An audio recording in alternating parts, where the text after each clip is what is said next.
Hi, I'm Eric, and this is Going Deep, a show where I talk to actors, musicians, writers, filmmakers, content creators, creatives of all kinds to learn more about them and their craft. And if you're like me and you love film and filmmaking, but don't know a lot about the process of physical film, how it's preserved, restored, processed, then hopefully this episode will be eye-opening for you. I know it was for me because I got to sit down and talk to archivist Oscar Becher and digital asset manager Lindsay Miller.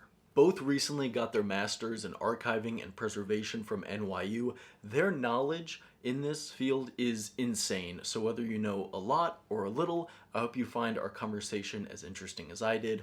And if you enjoyed this video, then please give it a like, leave a comment, and subscribe for future videos. Alright, hope you enjoy.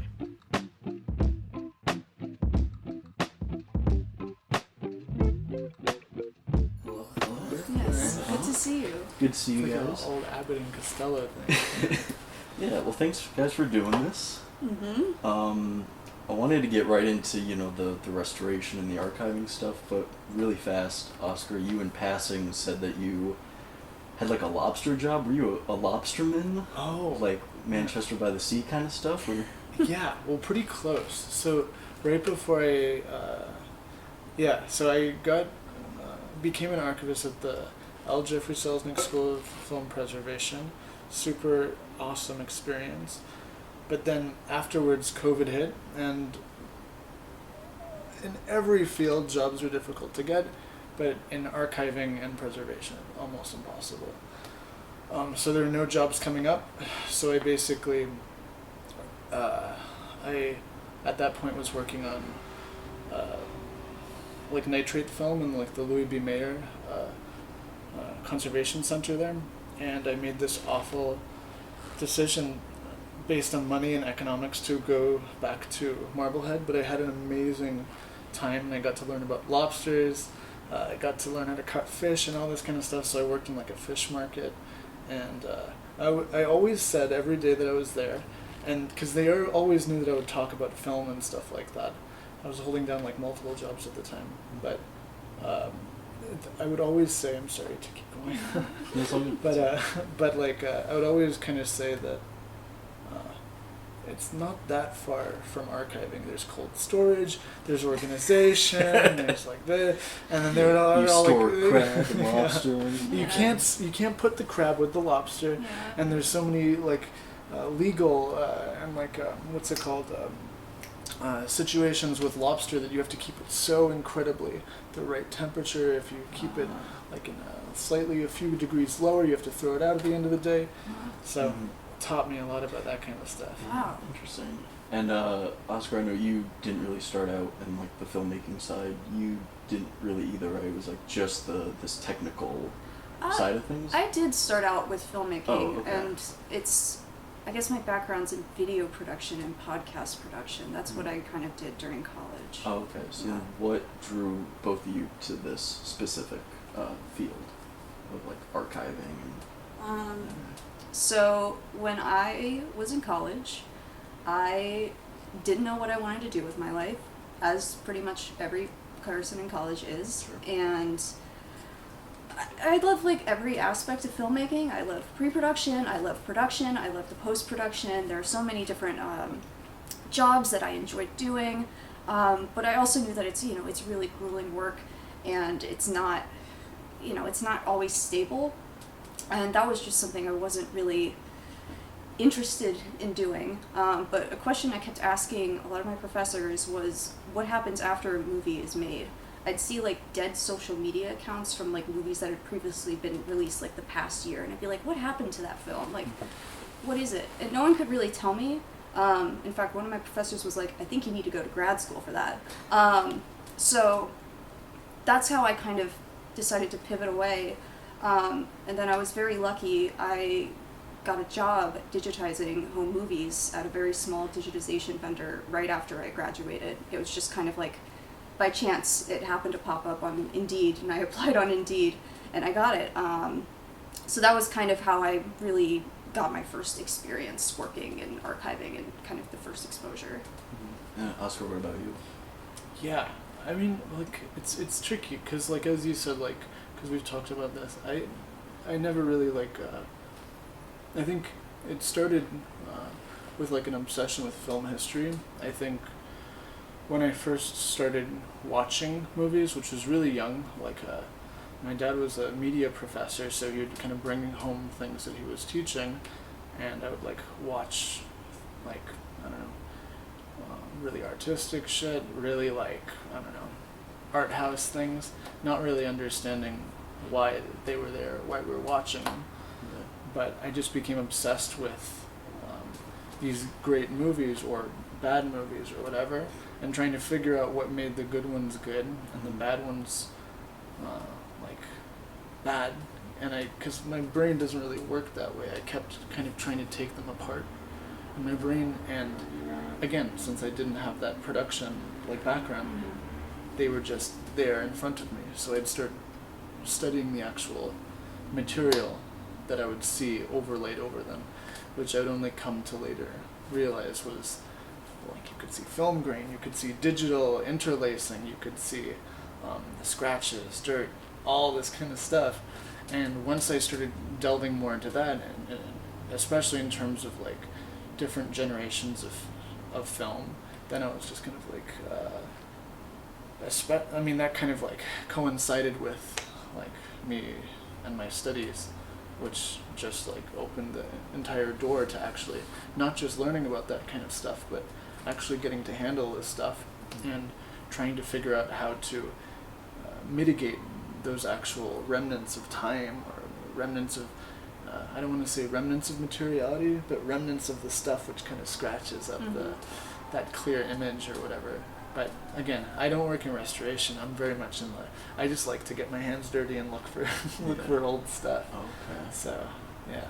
And well, you both have interned at universities like Yale and NYU. I believe, Lindsay, you interned at CUNY TV, I think. Yeah, CUNY TV. What did I say? CUNY? CUNY? CUNY. City University of New York Television. Their television studios, yeah. CUNY. Yeah. Anyway, did their inventory, for lack of a better word, differ from what you guys handle here, typically? Yes. When I was at CUNY, I was mostly working with a format called MiniDV, which is it's a digital format but it's stored on tape. It's very, very small. And they're very kind of tricky to work with because there's just a lot of errors that can come up when you try to transfer the media over, and you have to have, like, the actual, like, camera that you use to shot it to play it. So that was kind of what I was working with there. While I was working at NYU in their library, I worked more with film there, but I also got some experience working with video and things like that. Could you quickly explain MiniDV? MiniDV. Yeah, why would someone use that, or, like, over, I don't know, like a just external hard drive or something like that? Like, what's the kind of like the... So MiniDV was a format that people shot video on, I want to say in the 90s, early 2000s. I can't remember like the exact dates that would have been popular. It was just another kind of option for people to shoot film on, or shoot video on, I should say. And it was attractive because it was super portable and light, and, like, the camera, you can hold it handheld, and I think it shoots pretty good footage. All of Spike Lee's Bamboozled was shot on MiniDV, and then they struck a film print from all of that footage, which is really, which is awesome in my opinion.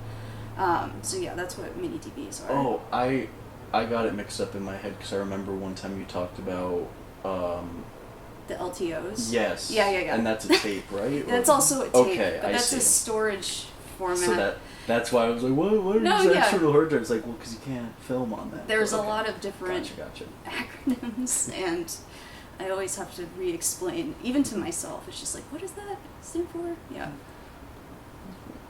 And then, yeah, what about you? I was sort of working at Yale and stuff. Yeah, so, I mean, the collection that we have here is predominantly preprint. I think, I think, like, you can kind of tell what the general programming or curation of the actual collection, what our focus is, which is like horror, exploitation, a bunch of other like not exactly the most art house, but there's like something else to preservation, which is that first and foremost you preserve the actual material first, and it just so happens that we have an enormous collection of that kind of material, and I don't know, the stars kind of aligned so that there was this gap like 10 years ago where these types of films were really coming back into the actual zeitgeist as something which people wanted to own in home media, because a lot of these things had not really been done in the best way possible. But it's I like both of us kind of like when we're sifting through the database too. It's like a wide variety of stuff. Like again, like we have a lot of like. We're going through student films right now, where we're kind of just digging through these short student films or like short artist-made independent things, which those are tricky in and of themselves and won't really, I don't know, make it to a release anytime soon. Hopefully they will. But, you know, it's a wide variety of like preprint, which is like negative material, and like interpositive, CRIs, this kind of thing. Whereas like at Yale, while they do have preprint and they have really good storage conditions, they're like Brian Meacham is the guy who runs the archive there is a major badass and a really great archivist. His like he's like really bringing film back to Connecticut, and like if you actually go to like Yale Film Treasures, you can actually see how much stuff they're actually showing on 35 millimeter. It's amazing movies. So they're very focused on like this other aspect of the field, which is basically exhibition, while we're more focused on the home media avenues of exhibition, which is completely different. Can you guys walk me through and run this and just like the whole process from like your side of getting materials, getting reels, processing it, and then like once it's all restored and all that, then the digital side of things? You start. Yeah, so You go now. I mean, No, it starts with him, really. Yeah. well, it may seem so, but not exactly. So, like, the materials come in from a lot of different areas. There's also, we literally have a person Joe, who actually does acquisitions for the company, and basically he brings like all these amazing films into the actual company. I also do some acquisitions, but it's very like sporadic here and there. You know, I don't really have, I'm more of like an organization. I like the archiving, I like the actual bringing back things which are damaged and this kind of thing. Sorry to cut you off, but where do you guys typically get film and stuff? Is it like some random guy has a collection in his garage or something, or is it like, I don't know, like some kind of group says, oh hey, we have this thing? It's so many different places. I think like certain collections come in because they're part of big libraries, and these are purchased outright, and those are the most fun to go through because they're kind of like needle in a haystack type situation. You get the work prints, which are a very kind of like low preservation quality element, if you could say that. But you'll also find these really cool films, the original negatives for that, which is a very like I think it's a very rare thing for archives to actually come up with that.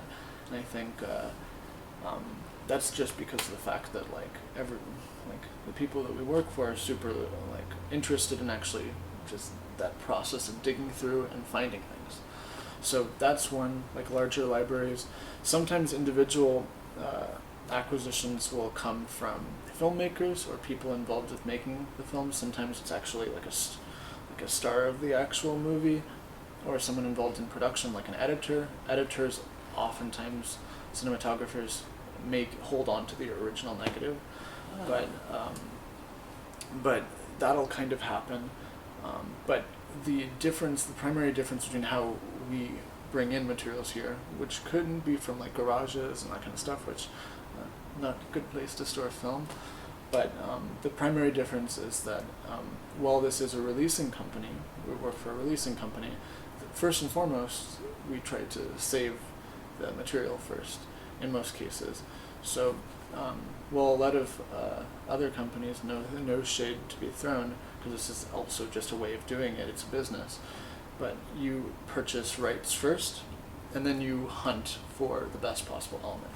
Mm-hmm. And oftentimes that's a very skilled, you need a lot of connections, you need a lot of skills in actually negotiating, and these kinds of things to actually get that afterwards. But I think the primary difference between how we bring in films into the archive is, first and foremost, it's an archive, we bring in the film. So you get it in the door, then what?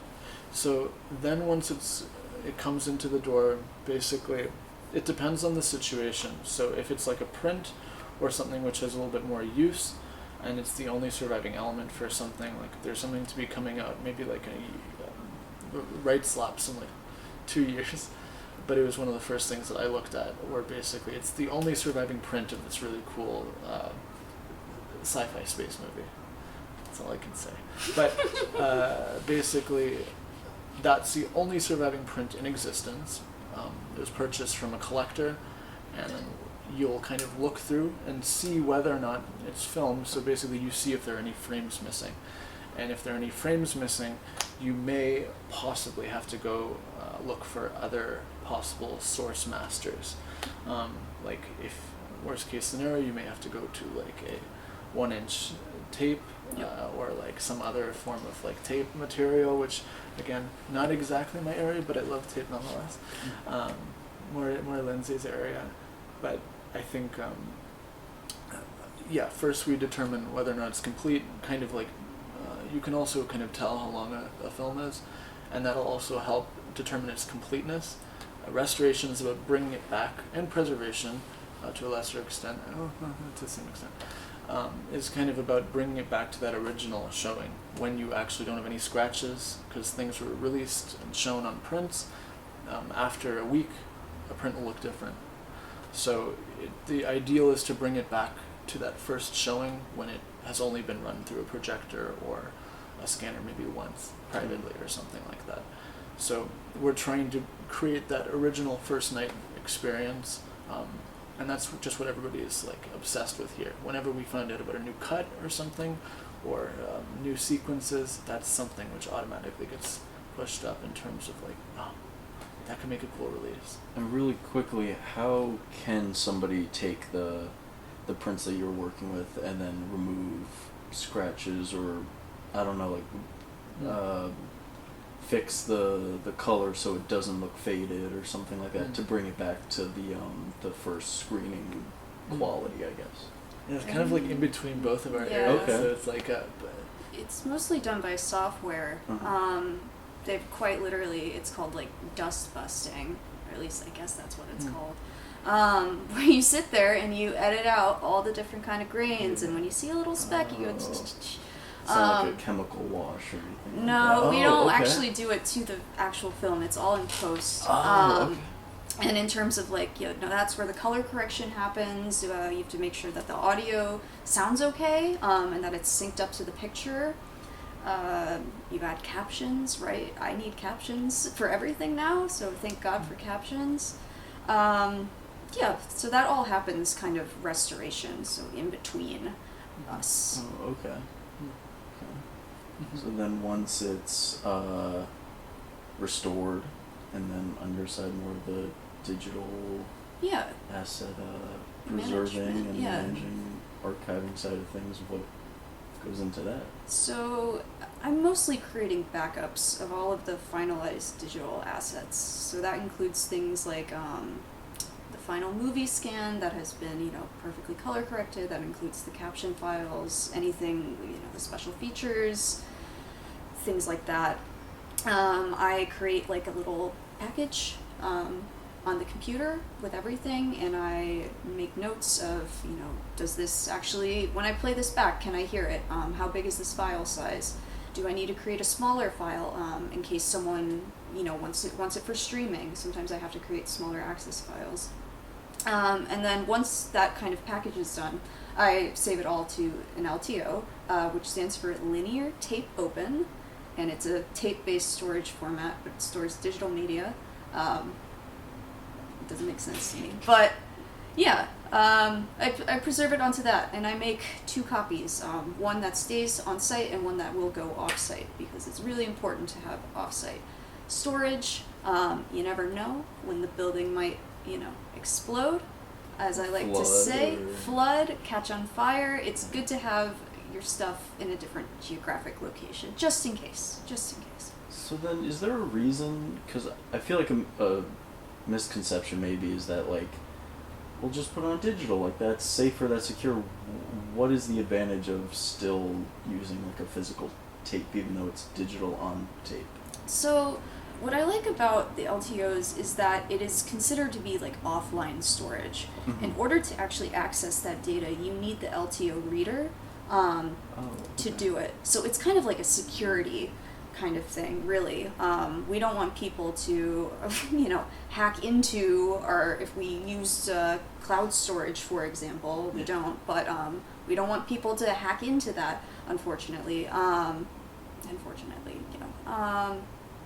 So it's kind of like a security measure. Another reason, it's just like also good to save things onto different formats, just in case, the LTO machine breaks. Oh, well, I still have that hard drive with everything on it. Just in case. Yeah. It's really just kind of like a preparing for the future kind of thing. I remember, Oscar, we talked about this a little bit, about misconceptions about film, but I was wondering if for both of you, if there are some common either questions or assumptions that you hear or get and you have to correct them. Like you explained to me, like I thought the unprocessed, untouched film was a negative. And that's not necessarily true. And so maybe something along those lines, if you have any. If I have any, oh my god, there's so many. Yeah. Yeah, I figured. There are mad. Mm-hmm. There's a maddening amount of ones where I think one of the tricky Is there when you ones. get the most? Yeah, I think I've gotten a lot of times where people think that we're like, they'll hear these like terms thrown around by like archive people, and basically like compositing different elements, and basically sometimes people do think seem to think sometimes that it is actually piecing one end of film to the next, and then scanning that all together. Mm-hmm. You basically have to re-piece together and that's not how it's done. They think like frame by frame. Well, like gluing or something. Yes. Oh. So okay. splicing. And so basically, like if you take apart from this print and then you add it to this one. Oh, because and then they're just the feed same it through one, a machine or they're something. They're the same film, but different sections and versions. Yeah. And I've I gotten see. that a surprising amount of time, Oh, where people are like, "So, are you ever scared that you're making you're putting it in the wrong place or something?" And it's just that's not exactly it. But because all that stuff is like done digitally. If you have multiple versions of the same film, even if it's different print generations, like a print versus an OCN, you basically have to scan both of those, and then you composite in that section digitally in order to make it actually flow as a film. Mm-hmm. So there's no actual alteration of that original film element, and that's almost exclusively for the purposes of not bringing it to a state which you cannot return it back to, which is one of the basic tenets of like what we do. Mm-hmm. Other ones. Yeah, let's put the rumors to bed. Yeah. Let's clear the Get air. out of here, rumors. We're setting the record straight once and for all. I think, fortunately, people don't really ask me questions about what I do, so I don't really get Okay. this a lot. But I think a big one is that once it's digitized, it's good to go. It's just preserved for all time. Blu-ray equals preservation kind of thing. And unfortunately, I wish that were true, but there's a lot of work that goes behind the scenes after the fact. LTOs are great storage methods, or storage formats, I should say, but they only last so long. they can last up to 10 years, which is really, really Okay, good. But yeah. that means you have to constantly kind of check on the media, make sure that everything still looks good. And, you know, when that 10-year mark comes up, you have to make sure you migrate that to a newer format. So that way, you know, if you get a new machine or if you update your computer, suddenly you can't read that. And since technology is constantly changing, we're kind of constantly having to monitor that stuff, or at least I am. And then just in terms of like Blu-ray equals preservation, you know, people will, where I used to work at the digitization place, after we would digitize these home movies, people would be like, oh, it's on a DVD now, or just throw it out. Just throw out the film. Because why would I need it? Yeah. But, you know, that's getting rid of the original source material. Mm-hmm. And like I said, technology is always getting better. There's always new ways to get more information, get better scans out of things. So throwing it out, that just means, you know, you're left with that one copy, and you better make sure that you back it up, because that's all you have left. You can't go back to the source. Yeah. Were there any misconceptions you guys had before really getting deep and dirty into this? I didn't even know what archiving was. Please. I was like, what is this? Mm-hmm.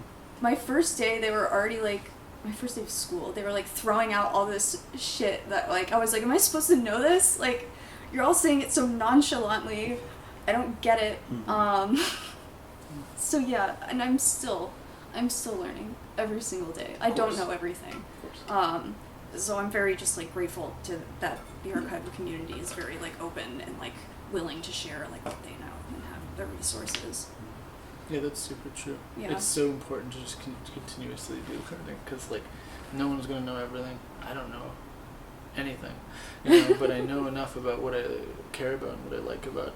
So hope that, you know, like it kind of like helps along the process of like keeping the films alive a little bit. The one that I had, definitely, because when I was a kid I wanted to be a film historian, and that's actually true.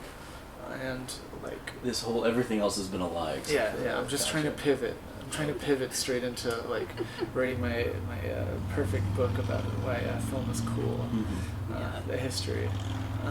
But I think the biggest one was that it's a desk job, like that there's going to be like mostly like what's it called, all on the computer, like literally both of us are always running around all the Yeah. time, trying to like find materials, bring them back, ensure that that's like a material that's going to be able to be like inventoried and kept.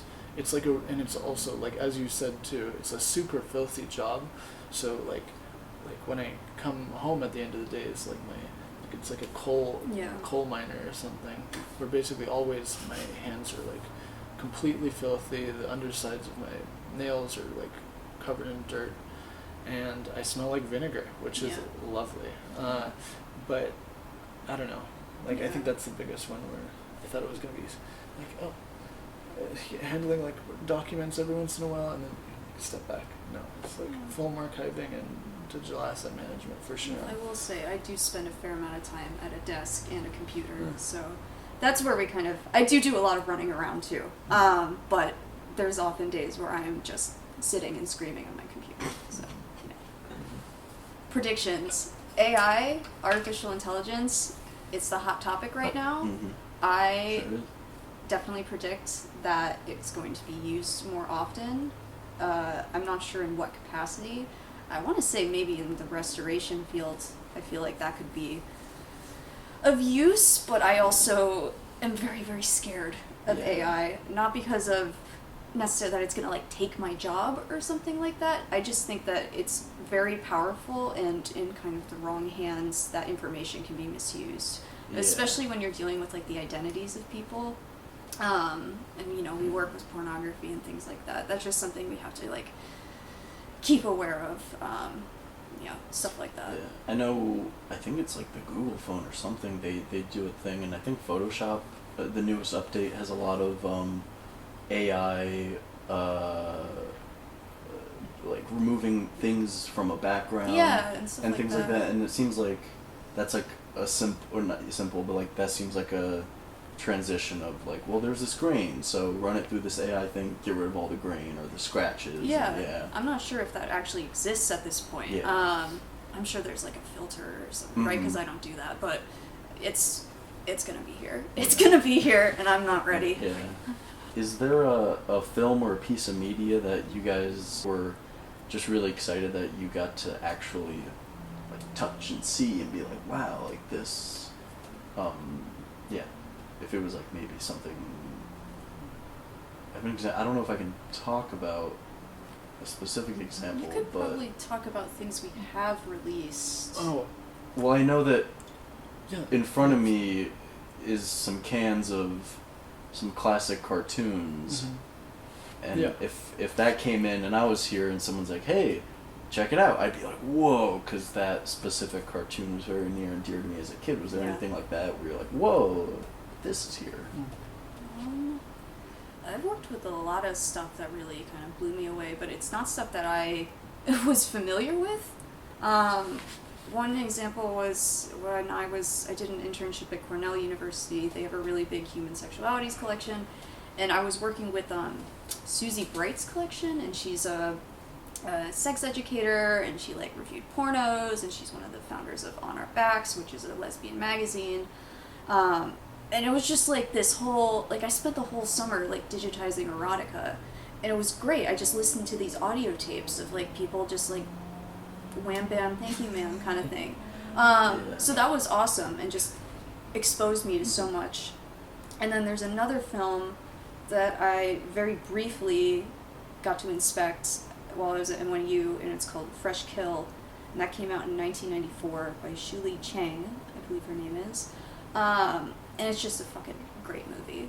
Like, it's an amazing, like, queer cyberpunk activism. There's cats in it. Like, it's very up my alley. And I was like, this was perfect for me. Yeah, so that's an example for me. When I was at George Eastman Museum, I was able to kind of dig through a very, like I worked on like the Scorsese collection there, which is really cool. So I can't really say that much about it, but the coolest things that I was able to actually get to handle were some prints of like his personal prints of like his favorite movies. Oh, okay. So like things that I had seen him write and speak about over the course of like, you know, like I'm like a enormous late 60s 1970s film fan. So and I'm like a mad cinephile where I'm just obsessed with tracking exactly who influenced whom, and I think getting to actually see some of the films that influenced him was just like mind blowing. I think I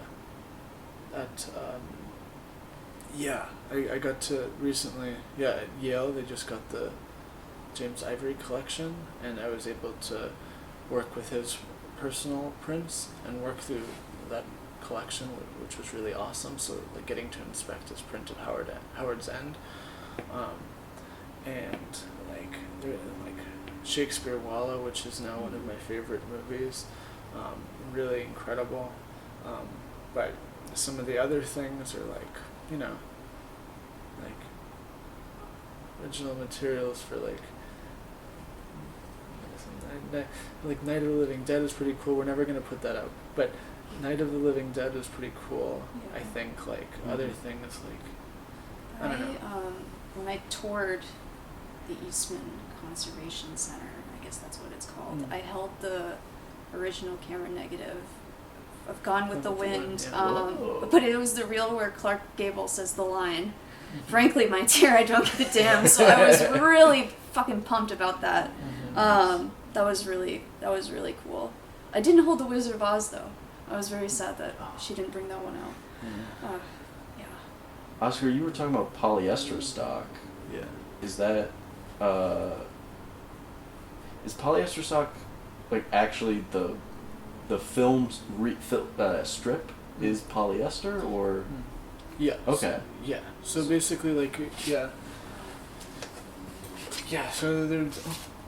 there are different gauges, and Uh-huh. there's different formats. Yeah. Because I thought film was just film. I guess that's another misconception.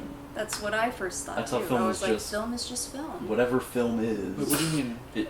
Like, I didn't know there was different materials. I thought a reel of film was just Oh, a reel. Oh, that's the coolest part of it. It's all the materials. You get the fucking polyester. You get the triacetate. You get the diacetate. There's also acetate, and butyrol. There are all these different sub classifications of what the base of it is made. Which the base is basically the back of the tape, which is not sticky. And the actual emulsion is the actual sticky part. Think of it like that, where basically if you stick it to a piece of dirty table or something, you get kind of like an image, you know? Yeah. If there's any takeaway from this, it's that you can make your own films if you play with tape too much, like actual sticky tape, you know? And kind of like silly putty with a newspaper. Right. Oh Yeah. yeah. Exactly. I understand completely now. Yeah. Yeah, there are all these different materials. That's the coolest part, and they all decay differently. Polyester takes a ridiculous amount of time, and they always throw out years. But the biggest issue with polyester is not going to be the actual decay of the actual base itself. It's going to be the actual emulsion on the base and the actual adhesion of the actual emulsion to that base. Because every single material reacts to temperature, reacts to humidity and time completely differently. So that's why you weld things. You want them to be the same, attached. But basically, film is a bunch of materials. It's made of you can actually have silver. It's silver salts. It's basically plant matter which has been ground up and created into an actual very thin strip, and then the emulsion is made of animal because it's gelatin. So it's not vegan. Yeah. Film isn't vegan. We can't. That if you're is- vegan, you can't eat film. I want to be very clear. Film is not vegan. Sorry, guys. Film's canceled now. Yeah. All of it. That's crazy. Yeah. So I mean, I just learned just being here, because I haven't been exposed to any of this kind of stuff really, Exposed. firsthand. Touch. Yes. You guys switched from the metal to plastic and I guess polyester. They seem like small changes, but I feel like they have huge impacts within your time within this field. Have you guys had any kind of those big takeaways? You think of anything? I mean, I wouldn't say all those. I've had all those moments kind of when I'm doing database kind of management, because I deal a lot with metadata. And it's really kind of crazy just how one small little mistake can make a huge difference. You misspell that title, there's so many words that I can't spell correctly on the first try. But if you misspell the title and then I put that title in already, oh no, now there's a duplicate entry, and that's just more time that I have to use up to correct the issue. Accidentally adding another 0 on the accession numbers. That one time I did that. I had to change all of those back. So a lot of my work kind of deals with standardizing language just to make sure that it all stays the same and it's clear, and that anyone could look at our database and automatically know what exactly they were looking for. Yeah, there's so many different things. I think currently, I remember when I was lured into the world of vinegar syndrome, there was this there is a definite fear of film which is exhibiting vinegar syndrome, because it's a very pungent smell. It's really again, it's acid, being thrown off. So again, acid not good, unless recreationally. Just kidding. But acid not good for the actual sensory system and for the body. That being said, if a film is suffering from vinegar or water damage or really, really severe, like, I don't know, maltreatment over a long period of time, it doesn't mean that it's dead, right? I think the most tricky situation is it's really complicated to learn how to actually treat each material like in the way which can bring back the most information and damage the film the least. So ideally, if you have vinegared film, it seems counterintuitive, but like a lot of places will have a separate space. I think that is a good way of doing it, as long as there's climate control and climate control in that space. But it doesn't mean take it out of the rest of the archive. It's going to contaminate everything else. Acid, when it's thrown off into the air, like every single molecule, every single thing that we smell, it dissipates in the air. It goes away over time, and especially if you bring it down to a cold temperature and keep it very dry, the actual amount of acid which is given off will not be inert. It won't be not completely damaged less. But if you treat things right, like if you have vents in the cans, like we have these great polypropylene inert plastic cans, then you can actually really allow the actual film to live on a tiny bit longer, because at that point it's like once it's exhibiting these phases, it's like it's on its deathbed. And we'd like just as from very basic tenet, you don't want to give up on something when there's still life in it. And It's on life support. It's on life support. Yeah. We gotta keep going. We can't pull the plug. If only you were there when my grandma was in the hospital. Whoa. You could Oh, have God. persuaded some Whoa. family members. Oh, You got a Um, dark damn, sense man. of humor sometimes. I Man. respect it though. One last question. To go back to Oscar, you were saying how you kind of thought it would all be like a desk job and the misconceptions that you guys had. Was there anything like, I don't know, you were like, oh, there's a lot more like chemistry involved, or like, I'm trying to think of a good comparison. Yeah. Like, I don't know, you're like, oh, I need to know not just like, I need to know like about computers, I guess, not just like how to use one, but I need to like Yeah. know some like specs about it or Yeah. something like that. I think it was really sort of like, it was a completely different world when I started really studying archiving, preservation. And I think like the biggest thing is just kind of like the culture surrounding GLAMs, galleries, libraries, archives, and museums.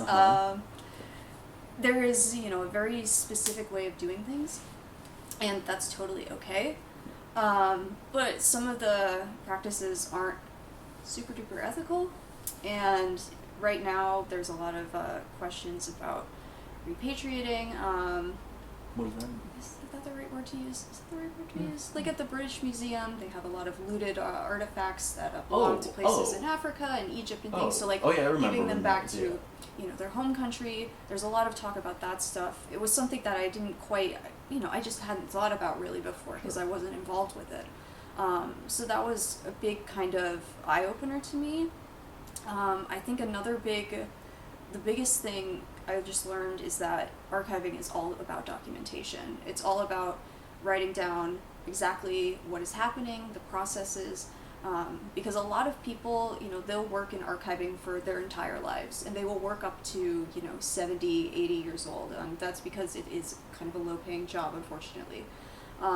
That's just kind of how it is. But because these people have been working in these fields so often, they are the experts. People go to them. They don't necessarily, or I wouldn't say all the time, but that documentation isn't necessarily created because, they already know what they're talking about. So, that's been one of the big things in every job that I've had, is just writing down the workflows of what everyone does. So you do this, okay, how does it relate to me? How can I possibly improve this workflow for you? It's just really important to just keep in mind everyone's position, because everyone crosses Managing over. a little bit. Yeah. Yeah. Everyone wears a lot of hats. I wear so many hats on a daily basis, so it's good to just keep it organized. Yeah. And then, I don't know, was there anything like that where you were like, oh, I didn't know that this was so involved with this? Yeah, I think the biggest thing, like, is that, because I was thinking about this recently, because it's really, like, a lot of what I do is, like, real estate. Literally, real estate. It's like REEL estate, Do you get which it? basically is just, like, I have to, every single space, in every archive across the world every single archive is dealing with a space issue. Mm-hmm. There's not a single one which says bring in all the film. Yeah. Every archive wants to bring in as much film and save as much film as humanly possible, and they want to pay archivists really low wages to do it. Nice. Unfortunately, and like the biggest like issue is like it's a highly like both of our fields are just so like based in it too, because obviously film takes up a lot of space. You know, like these drives also eventually will take up a lot of space. They take up a lot of space now, but eventually Yeah. there's going to be like It takes a lot of energy too, right? Yeah. I leave my computer on overnight to run processes, and that drives up the electric bill. Sure. You can think about Heats your whole apartment. your whole apartment. with your If you computer. want to think about, climate change and all of that. Not to get into, I don't want to start. I don't even want to start on that. But Mhm. yeah, Yeah. Well, do you think it'll go back almost to like in the 60s, 50s when computers were giant towers, like a bookshelf that had its own room? Uh-huh. Do you almost think like it might have to go back to that? Like, okay, this is the drive room. It's like a whole room full of all the drives that we have. well, this Or is it already at that point? this is the depending perfect on- time to like talk about my organic archive. Yeah. Sorry, I don't mean. I'm just kidding. I don't know. What do you think?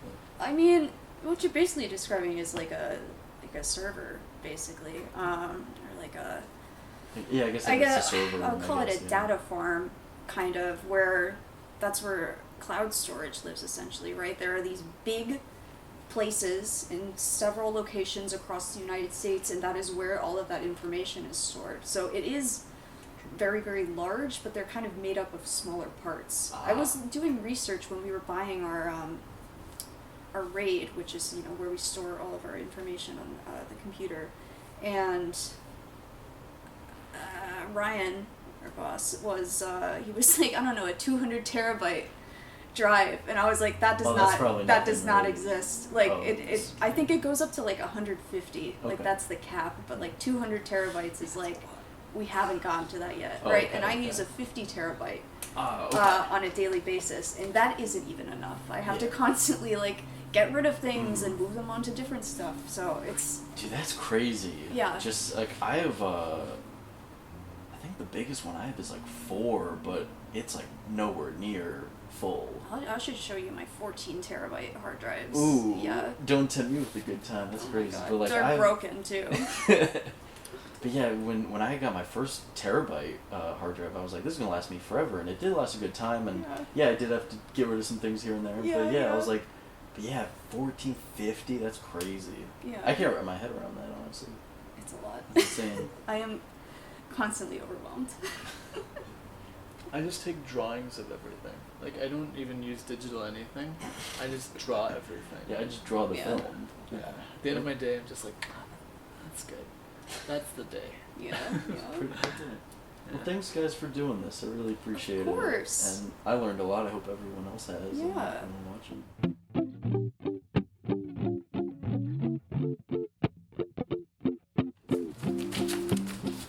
Well, guys, thanks for being here. Right off the bat, Oscar specifically. It's like 2023. What's the point of film? Like everything's on stream. Netflix? Yes. I said no to that question. Like, can we just move on from that? 'Cause, Well, it's an important Yeah. question. I think you touched you're on her. like, can you just Lindsay, please just take over the intro. Answer this. I can't. I Sorry, love we can streaming, by listen- the way. I think streaming is like the best thing ever. I got too, honestly. I got too wrapped up in my feelings.